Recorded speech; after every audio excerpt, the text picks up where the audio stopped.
可以令到我哋促進翻我哋嘅血液循環啦，去水腫排毒，亦都可以幫助到我哋舒緩肌肉裏面嘅疼痛，或者舒緩到我哋肌肉嘅痛楚。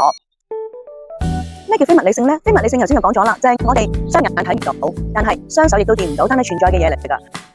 好啦，而非物理性上面嚟講，首先我同大家講下咩叫非物理性呢？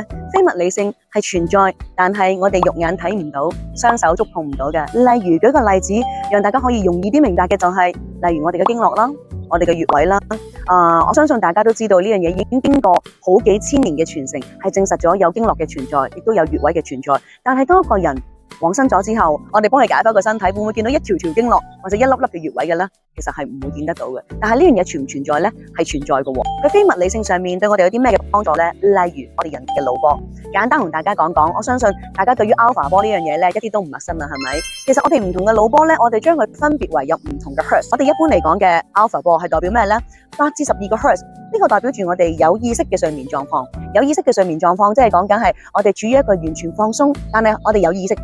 OK， 好啦，到12至30個 hertz 咧，我哋叫做 beta 波，通常就係可能係熒幕中嘅你啦。當你專注咁樣聽緊嘢，去學習緊或者溝通緊、聆聽緊嘅時候，我哋通常都會處於一個 beta 波。